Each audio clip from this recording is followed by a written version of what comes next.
Mr. C here. I've had a couple of people ask me if I had to bleed my brakes yet, and my answer is yes.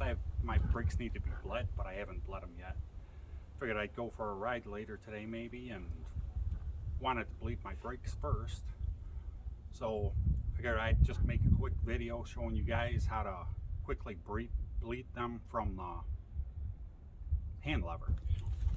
Alright, the first thing you gotta do is get anything that's in the way out of the way, which here it's my shifter, and then you try to bring this up and level the brake lever up and level, so the little screw that you can't quite see underneath there is level.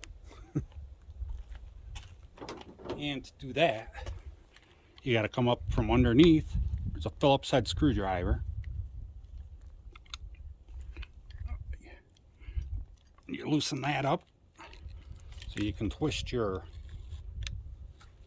shifter right out of the way. Then you got to find your screw. It's back here. It's a Allen wrench to loosen up your brake lever. Straighten that up as much as you can get it. Tighten it back down enough so where it's not going to move around on you. And then you got to find a Torx wrench that'll fit the plug on top. When you take this out, there's going to be a little rubber O-ring on it. You don't want to lose it, because without it, you squeeze the lever and brake fluid's just going to squirt out the top instead of stopping you. In order to do this job, you're going to need some brake fluid, obviously, to bleed it, and you're going to need a brake bleeding kit, which all I'm going to use for this one is hopefully the funnel with the threads at the end, the little plug, and the brake fluid.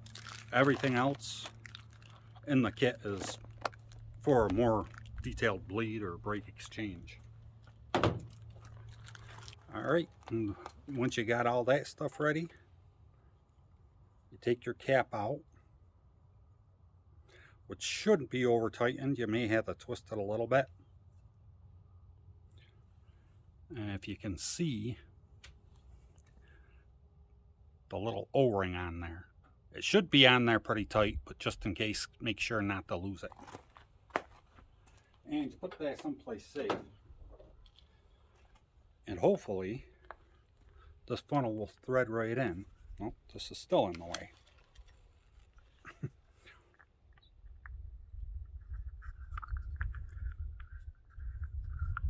And it does not, so I'm going to have to find an adapter.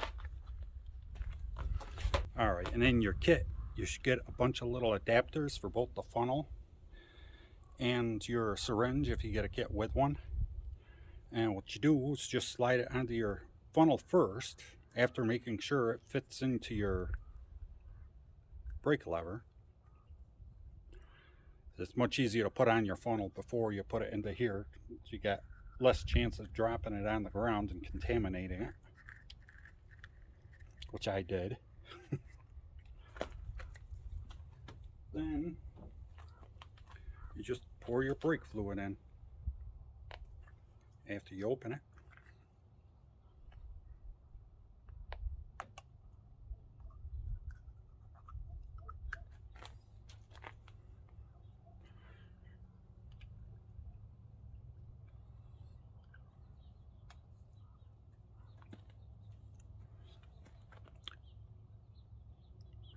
And you don't need a lot.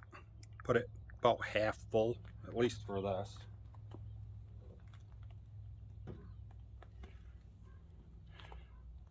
And you just pump your brakes, and you wait to see little air bubbles come up into the funnel,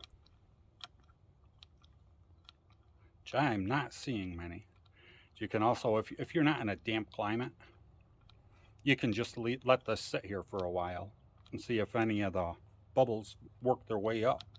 Then come back and squeeze it for a while. And you're not going to feel it pump up because there's no pressure in there because you got the cap off.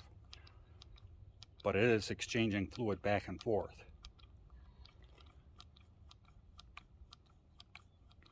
Maybe move it around a little bit to see if you can get an air bubble to come up.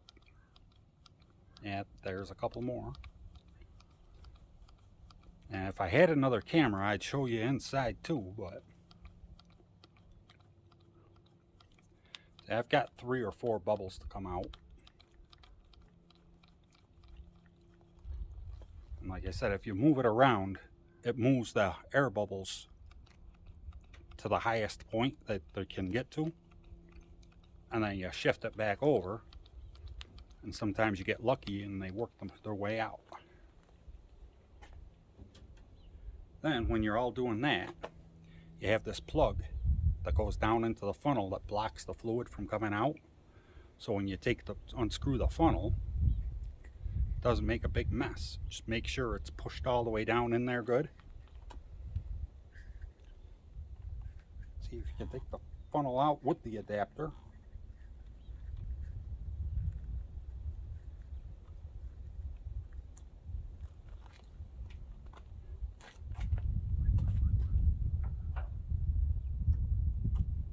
And you can dump that right back in the bottle when you're done.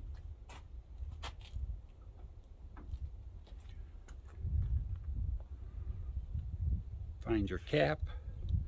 And I mean, if something catastrophically wrong with your brakes, this isn't going to be enough. If you switch out your brakes, this isn't going to be enough.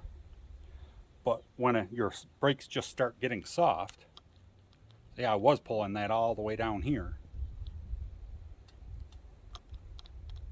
and I still pump it up.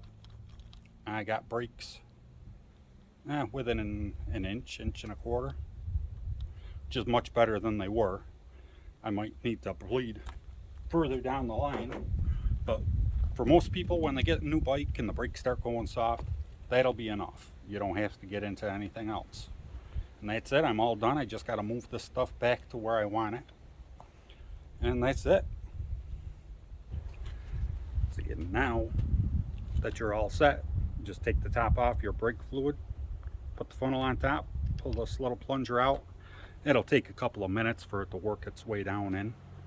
But this is the easiest way to keep from spilling it. You just have to hang on to it for a few minutes and it'll empty itself out. And it's almost there.